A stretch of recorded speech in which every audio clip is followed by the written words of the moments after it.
Isabella Johnson had everything most people could only dream of: money, beauty, and a name that turned heads wherever she went.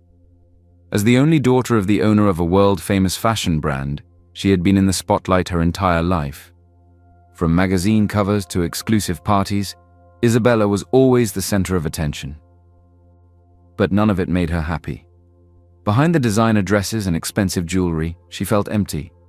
She had been in relationships before handsome businessmen, charming celebrities, even an athlete or two, but they all ended the same way. Once the excitement of dating a billionaire's daughter faded, their true colors showed.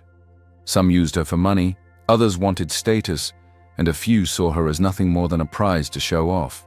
She could see it in their eyes, the way they admired her wealth more than her heart. She longed for something real, someone who would love her for who she was, not for what she had. But was that even possible? Her best friend, Mia, always told her she was being too dramatic. "You just need to find the right guy, Bella," Mia would say. "Not every man is like that." But Isabella had stopped believing in fairy tales a long time ago. That night, she sat alone in her penthouse apartment, looking down at the city lights. Yet she had never felt more alone. Her phone buzzed. A message from her boyfriend, Ben. "Can you send me that thing we talked about? Need it ASAP. Thanks, babe." "No, I love you." "No, how was your day? Just another request. Another favor." Isabella sighed. She had a sinking feeling she knew where this was going. And soon, she would find out the ugly truth. Isabella had always ignored the warning signs when it came to Ben. He was handsome, confident, and knew exactly what to say to make her feel special. When they first started dating, he made her believe he was different. He called her beautiful, held her hand in public, and acted like he truly cared. But deep down, Isabella always had a small doubt. Ben never asked about her dreams, her fears, or what made her happy. Instead, he talked about business, money, and networking opportunities. Whenever they went out, he expected her to pay, always forgetting his wallet. She tried to convince herself that he was just bad with money, but now she wasn't so sure. And tonight, she was about to get her answer. Isabella had just finished a charity event hosted by her father's company. Ben was supposed to meet her there, but he had cancelled last minute, claiming he had important work. Tired, she walked into a quiet lounge inside the hotel where the event was held, hoping to grab a drink before heading home. That's when she heard his voice. Ben. He was sitting at a booth with two other men, laughing loudly, completely unaware that she was just a few feet away. "I still can't believe you're dating Isabella Johnson, man. Do you actually like her?" one of the guys asked. Ben chuckled. "Like her? Please, she's just my golden ticket to the good life." Isabella froze. Her heart started pounding in her chest. "Come on, you don't actually care about her," his friend pushed. Ben smirked. "Bro, wake up. Do you know how many business deals I've locked just by being her boyfriend? These rich guys trust me because of her name, and the best part, she pays for everything." The men burst into laughter, but Isabella felt sick.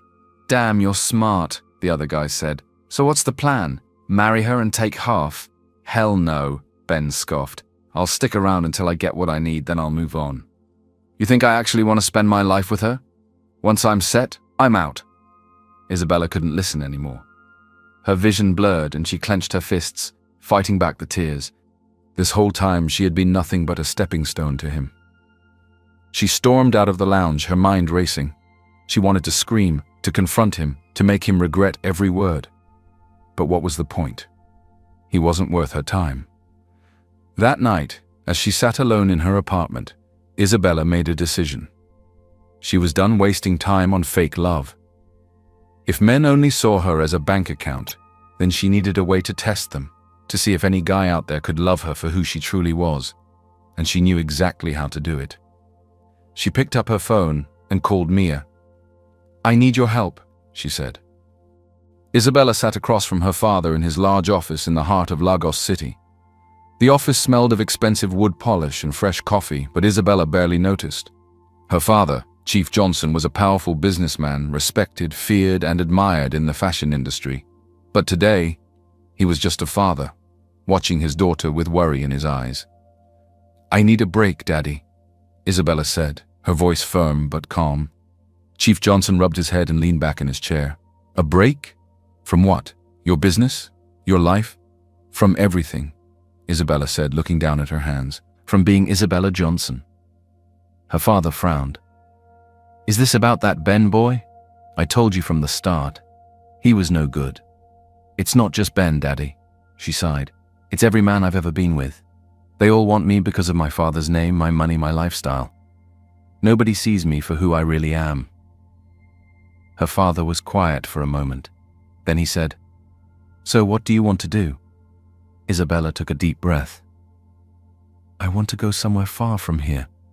I want to start a new life, live like a normal person, and see if any man will love me for me." Chief Johnson looked at her carefully. "You are not a normal person, Isabella. You were born into wealth. You have never worked for anything in your life. How will you survive?" Isabella gave a small smile. "I have a plan." Later that evening, Isabella met her best friend Mia at a private beauty studio in a Olowo town. Mia was the only person Isabella trusted completely. They had been friends since secondary school, and now Mia was a makeup artist and fashion stylist. "Okay, explain this madness," Mia said, tying her braids into a bun. "Why do you need my help?" "I want you to make me ugly," Isabella said seriously. Mia burst into laughter. "What? You ugly? How?" "I mean it, Mia," Isabella said. "I want to disguise myself completely. I want to know if a man will love me if I don't look beautiful and rich." Mia shook her head, still laughing. "Bella, you are crazy, but I love crazy." She got to work immediately. First, she gave Isabella a rough old wig, nothing like her usual soft, expensive hair. She darkened Isabella's perfect skin with fake pimples and uneven patches. She added crooked yellowish fake teeth that made her smile ugly. Instead of designer clothes, she dressed Isabella in cheap slippers, an old wrapper, and a faded t-shirt. When Isabella looked in the mirror, she gasped. "Oh my God," she muttered, touching her rough-looking cheeks. Mia smirked. "Meet the new you. What's your name, by the way? You can't be Isabella Johnson anymore." "Bella," she said after a moment. "Just Bella." The next morning, Bella left the city and traveled to a small town, a quiet place where nobody knew her. She had rented a small one-room apartment near the market. It was nothing like her father's big mansion. It had a small bed, a tiny gas cooker, and a wooden chair. There was no air conditioner, no soft carpets, no maids, but for the first time in her life she felt free. No more bodyguards, no more cameras, no more men chasing her for money. Just Bella, a struggling woman, looking for a job, searching for something real. The next morning, Bella woke up early to the sound of children playing outside. The air smelled of firewood smoke and freshly fried akara.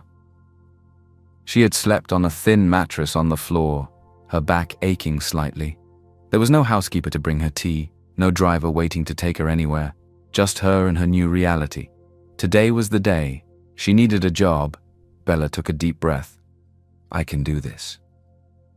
Bella walked through the busy streets of Ilupeju town, looking for job opportunities. Her first stop was a small restaurant where they were looking for a waitress. "Do you have experience serving customers?" The owner, a short round woman named Auntie Bisi, asked. Bella hesitated. "Yes," she lied. "Good. Take this tray to that table," Auntie Bisi ordered. Bella balanced the tray in her hands, but before she could take 2 steps, she tripped over her own feet. The tray crashed to the floor, and hot pepper soup splashed everywhere. "Jesus, you have 2 left legs!" Auntie Bisi shouted. "Get out before you burn my customers!" Bella ran out, embarrassed. Next, she tried a fashion boutique. "Do you know how to arrange clothes?" the shop owner asked. "Yes," Bella said, relieved. But when she folded the clothes, the owner screamed, "This is not how you fold clothes. Are you folding napkins for rich people? I beg, go." Bella sighed. This was harder than she thought. By midday, Bella was tired, hungry, and frustrated. She had been rejected from every job she applied for. Just as she was about to give up, she saw a small bookstore with a sign outside. "Help wanted. Inquire inside."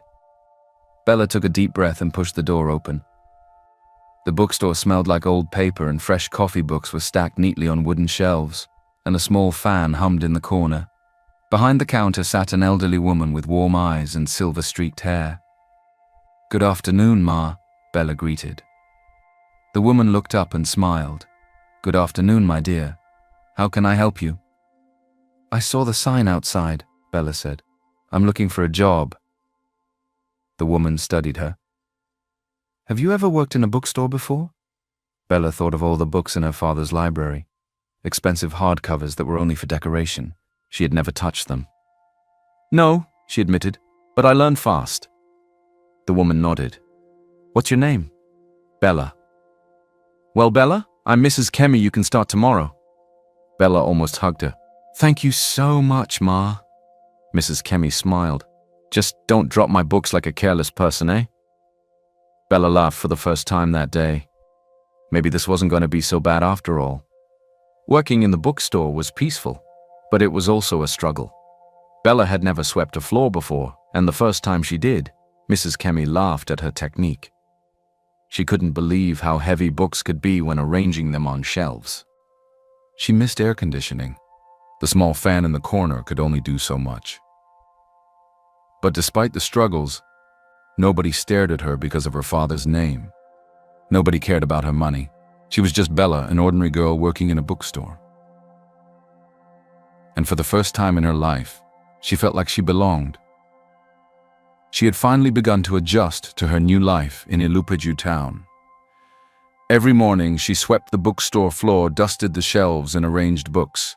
She still struggled with basic things like handling cash and balancing the accounts, but Mrs. Kemi was patient with her. "You will learn," the elderly woman always said. "Life is about learning." For the first time, Bella felt useful. She was earning her own money, even if it was a small salary. She was no longer Isabella Johnson, the billionaire heiress. She was just Bella, the bookstore girl. One afternoon, Bella was stacking books on a high shelf when the door creaked open. A man walked in, wiping grease-stained hands on his overalls. He was tall, well-built, with deep brown skin and strong arms. His shirt had oil marks, and he smelled faintly of engine oil and soap.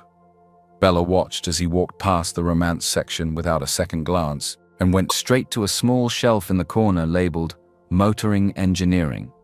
He picked up a book, flipped through the pages, then nodded to himself. "Excuse me," Bella said, walking over. "Can I help you?" He turned to her and smiled, noticing her for the first time. "No, thank you. I know what I'm looking for," he said. His voice was deep and calm, unlike the fake, sweet-talking voices of the rich men Bella was used to. "All right," Bella said, stepping back. She expected him to ignore her after that, like most people did when they were focused on books. But to her surprise, he spoke again. "You're new here," he said. "I haven't seen you before." Bella nodded. "I just started working here a few days ago." He wiped his hand on his overalls and stretched it out. "I'm Desmond." Bella hesitated, then shook his hand. "Bella." Desmond smiled again. "Nice to meet you, Bella." Then he went back to reading his book. Bella watched him for a moment. He was different. He didn't stare at her strangely, didn't flirt, and didn't try to impress her. He just treated her like a normal person, and she found that refreshing. The next day, Bella was at the counter when she heard loud laughter outside the bookstore. The door swung open dramatically, and a tall, light-skinned man dressed in expensive designer clothes walked in, followed by two of his friends. His name was Derek Ajayi, and Bella had heard of him from the town gossip. He was the son of a rich businessman, and his hobby was flirting with girls who liked books. Derek walked straight to the counter, flashed a white-toothed smile, and leaned close. Bella blinked. "Can I help you?" Derek laughed, as if she had told a funny joke. "Oh, I like them feisty. You must be new. What's your name, sweetheart?" Bella forced a smile. "My name is Bella, and I am busy." Derek chuckled and turned to his friends. "See why I like bookstore girls? They act tough, but deep down, they want attention." Bella rolled her eyes and turned away. She had met men like him before, rich, spoiled, and used to getting what they wanted, "All right, Bella," Derek said, still smiling. "Tell me, what's the most romantic book you have? Something we can read together." Bella picked up the thickest, most complicated book on the shelf and slammed it on the counter. "Here, Advanced Philosophy and Ethics, over 700 pages. Derek's smile faded. His friends laughed. "You won't survive page 1, one of them joked. Derek forced a laugh. "I like your boldness, Bella, despite your plain and ugly appearance. I'll be back." He winked, then turned and swaggered out of the bookstore. Bella shook her head. "That one is trouble," Mrs. Kemi said, watching from the back. "I can see that," Bella replied. That evening, she thought about Desmond and Derek. One was quiet, hardworking, and respected her space. The other was loud, playful, and full of himself. She already knew the type of man Derek was, but Desmond, he was different. And for the first time in a long time, she found herself curious. Would he come back to the bookstore? Would they talk again? Bella shook her head. "I came here to find true love, not to get distracted." But deep down she knew. She was already distracted. Isabella had never paid attention to how men treated other people before. In her old life, she was used to being the center of attention. People always acted nice around her because they wanted something. But now, as an ordinary girl working at the bookstore, she had the chance to see people's true nature. Desmond continued to visit the bookstore, buying engineering books and reading quietly in a corner. One afternoon, as Bella was organizing some books, she overheard a conversation between Desmond and a young boy. "Uncle Desmond." The boy, who couldn't have been more than 10 years old, ran up to him excitedly. "My bicycle is broken again." Desmond smiled and patted the boy's head. "Again?" "I just fixed it last week." The boy pouted. "I was trying to do tricks." Desmond laughed, then stood up. "All right, let's go check it out." Curious, Bella followed them outside. She watched as Desmond knelt beside a rusty old bicycle inspecting the chain. Without hesitation, he rolled up his sleeves and got to work fixing the problem in minutes. "Wow, Uncle Desmond, you're the best," the boy cheered. "Any time, little man," Desmond said with a grin, wiping his hands on a rag. Bella smiled to herself. He didn't ask for money. He didn't brag about what he did. He just helped because he could. Later that day, she asked Mrs. Kemi about him. "That boy is a rare gem," the old woman said. "You know he has a first-class engineering degree?" Bella's eyes widened. "Really?" Mrs. Kemi nodded. "Yes, he studied mechanical engineering and graduated with top honors, but after school he struggled to get a job in the big cities. Big companies want connections more than talent." Bella frowned. She knew all about how unfair the world could be. "So why is he here?" she asked. "Because he loves what he does," Mrs. Kemi replied. "Instead of sitting at home waiting for a big company, he came here, started fixing cars and machines, and now he's known as the best mechanic in town." Bella found herself admiring Desmond even more. He wasn't just kind. He was smart, hardworking, and passionate. And he had built himself up without needing favors or handouts. Derek, on the other hand, was the opposite. He still came to the bookstore, but he never bought books. He just flirted with the beautiful girls who came to read. One day, Bella was at the counter when a young girl walked in looking nervous. "Excuse me, sir," the girl said softly to Derek. "Please, I need help. My brother is sick and I'm looking for—" Derek cut her off, waving his hand dismissively. "Do I look like your father? Go and beg someone else." Bella's stomach turned. The girl looked embarrassed and quickly left. "That was harsh," Bella said. Derek rolled his eyes. "Bella, let me tell you something. In this life, only fools give without expecting something in return. If I help her, what do I gain?" Bella stared at him, disgusted. She thought back to Desmond fixing the little boy's bicycle. He hadn't gained anything from it. He just did it because it was the right thing to do. Derek, on the other hand, only cared about himself. Bella spent the next few days watching the two men closely. Desmond always helped others, even when nobody was watching. He fixed things for free, shared his knowledge, and never looked down on anyone. Derek only did things that benefited him. He only spoke to pretty girls, ignored those he found plain or poor, and treated people like they were beneath him. And for the first time, Bella started to feel something she wasn't expecting. She had come to this town to test men, but somehow she was the one being changed. She was starting to really care, about Desmond. And that scared her. She had spent weeks observing Desmond and Derek, watching how they treated people. Now, it was time for the final test. She wanted to know how they would act around wealth, power, and beauty. Would Desmond remain kind and real? Would Derek continue to be selfish and arrogant, or would he suddenly fall in love with her? There was only one way to find out. She decided to organize an exclusive charity gala, an event where she would appear as her real self. Isabella Johnson, the billionaire heiress. Bella sent anonymous invitations to both men. The invitation simply read, "You are invited to an exclusive charity gala. Dress code, formal." She wanted to see their raw, natural reactions. Would Desmond still care about her when he saw her true self? Would Derek treat her with respect? It was the perfect test. But things didn't go as planned. A day before the event, Derek walked into the bookstore looking annoyed. "Bella," he said, tapping the counter impatiently, "my date for the gala just cancelled on me." Bella's heart skipped a beat. "Which gala?" she asked carefully. "An exclusive party happening tomorrow, obviously," he scoffed. "All the rich and powerful people will be there. I can't go alone and look stupid." Bella was shocked he was inviting her. She didn't expect that. "So, you want me to go with you?" she asked. Derek laughed, shaking his head. "Not like that, obviously," he said, waving at her clothes. "I can't be seen with someone so plain." Bella felt a sting in her chest. She had given him a chance to prove himself, and once again he had failed miserably. Still, she agreed to go, wanting to see how far his arrogance would go. Meanwhile, Desmond had also received the anonymous invitation. At first, he wasn't sure if he should go. He didn't like big, fancy events. They made him uncomfortable. But he had made up his mind. He was going to ask Bella to be his date. That evening, he walked into the bookstore with a nervous smile. "Bella," he said, rubbing the back of his head, "there's this event happening tomorrow. A private party. Would you like to come with me?" Bella froze.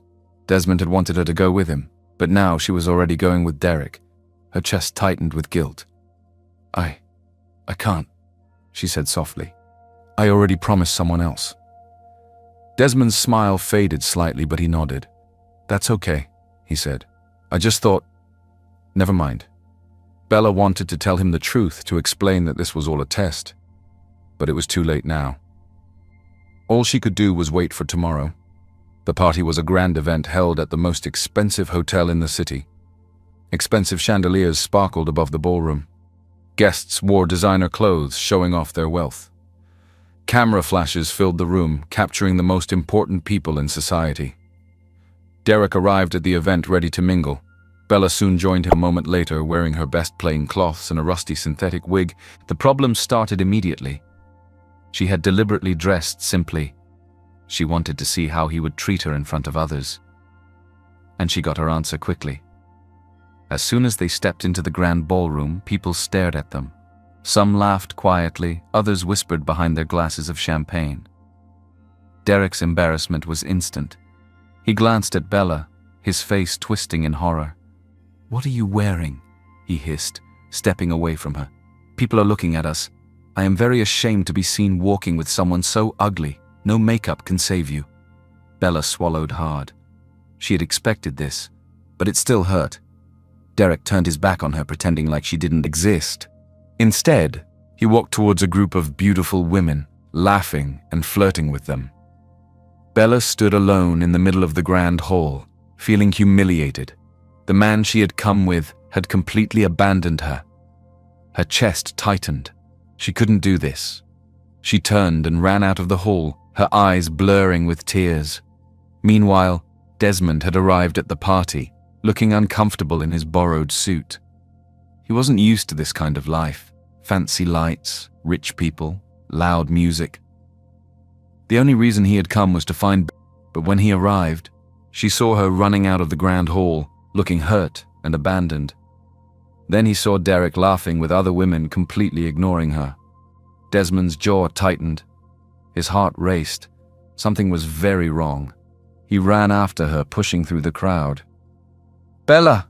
he called out. But by the time he reached the entrance, she was gone. Desmond stood there, breathing hard frustration filling his chest. Where did she go? He whispered to himself. He had never felt so worried about someone in his life. And at that moment, he realized something. He cared about Bella more than he should. And he wasn't going to stop until he found her. Bella ran out of the gala, her heart pounding with anger and humiliation. Derek had abandoned her, embarrassed to be seen with her, and the stares from the rich guests had burned deep into her skin. She was done. Tonight, she would end this game. Her driver was already waiting for her. She got into the luxurious car and rushed to the luxury hotel where she had prepared her real outfit for the night, the one meant for Isabella Johnson, the billionaire heiress. It was time for Derek to face the truth. 15 minutes later, Isabella Johnson walked back into the gala, looking every bit like the powerful woman she truly was. She wore a stunning gold gown, her hair styled in soft waves, her makeup flawless. Diamond earrings sparkled under the grand chandeliers, and her heels clicked against the polished floor as she entered the hall with grace and confidence. Every head turned. Whispers spread like wildfire. Is that Isabella Johnson? The billionaire heiress? The same people who had mocked and ignored Bella earlier were now fawning over Isabella, eager to be in her presence. And then came Derek. The moment he saw her, his eyes lit up with greed. He immediately abandoned the woman he was talking to and rushed to Isabella's side. "Wow," he said smoothly, flashing his best smile. "I must say you look breathtaking." Isabella raised an eyebrow. This was the same man who had humiliated her just an hour ago, the same man who had called her plain and embarrassing.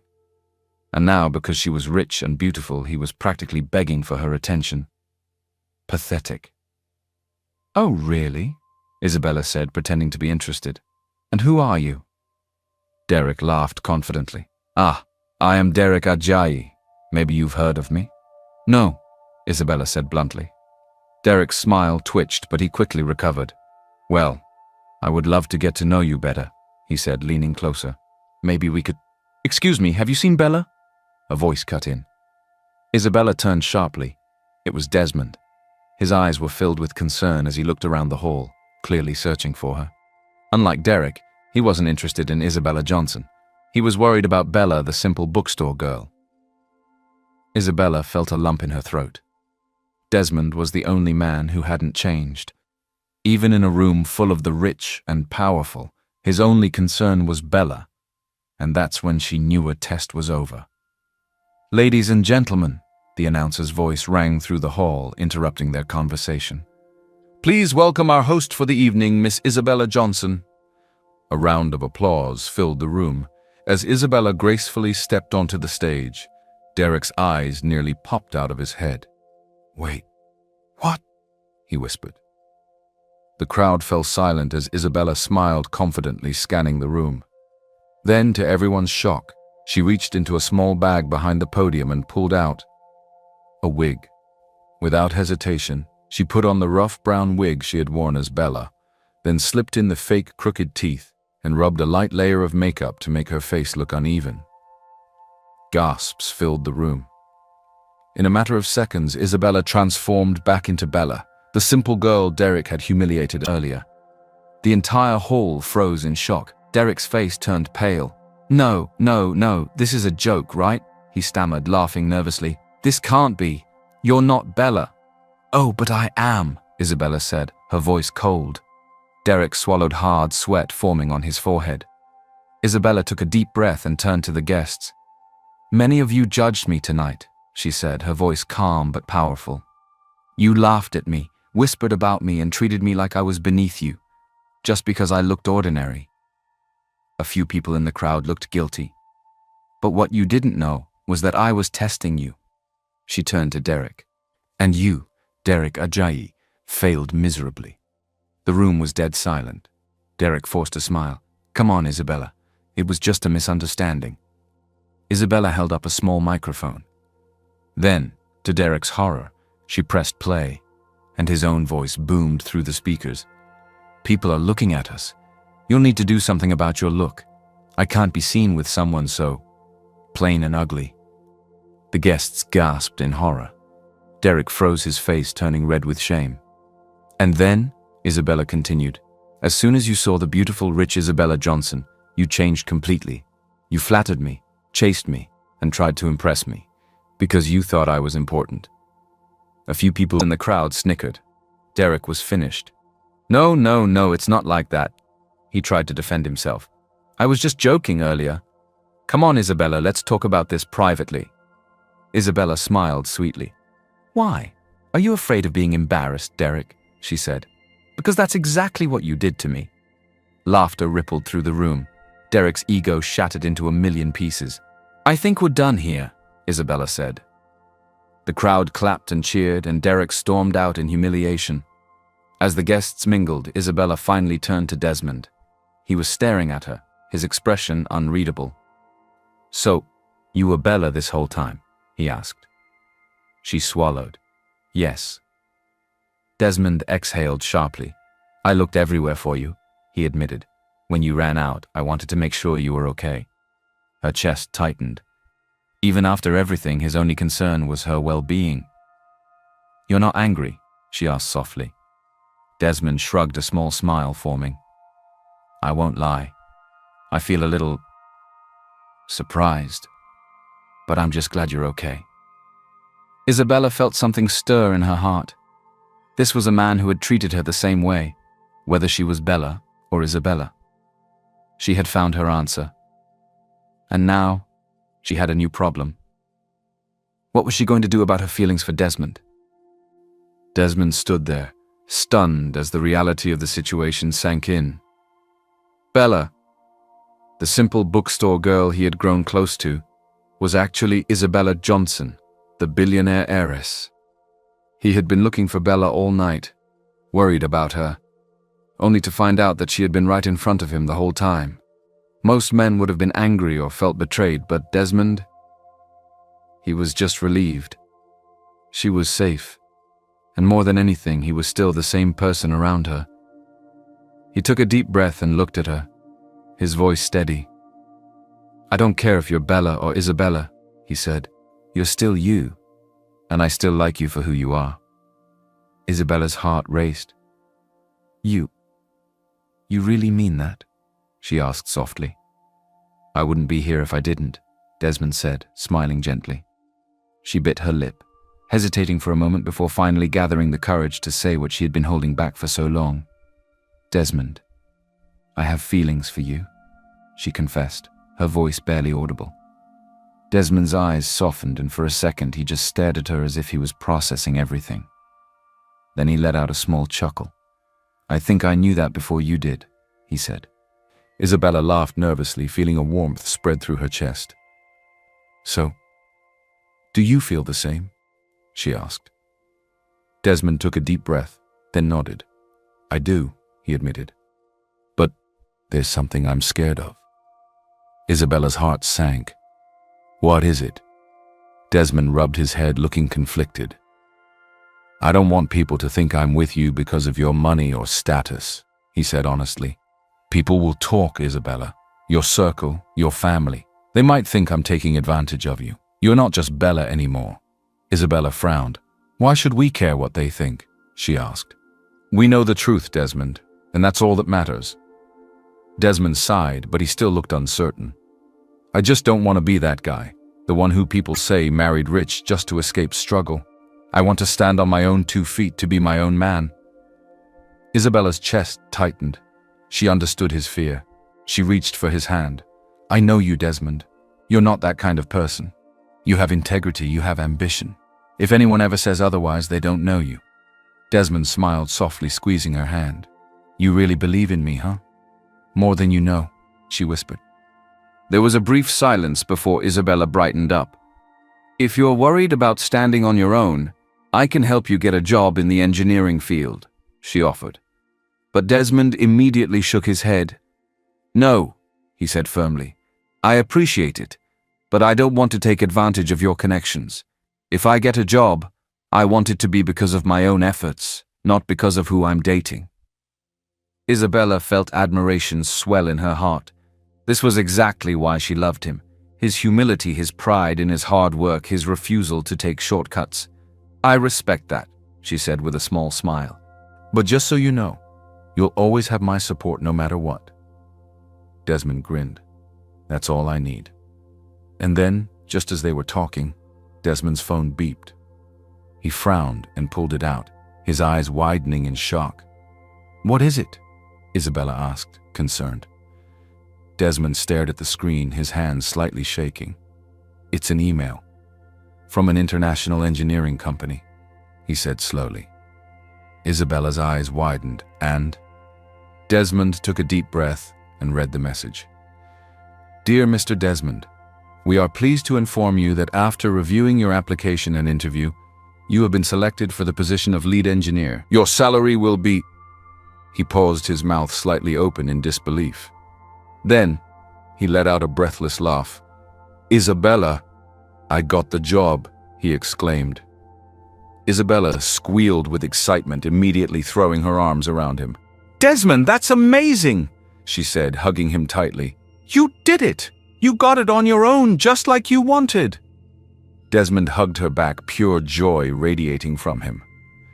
This was his moment. Not just because he got a job, but because he had proved to himself that he was capable.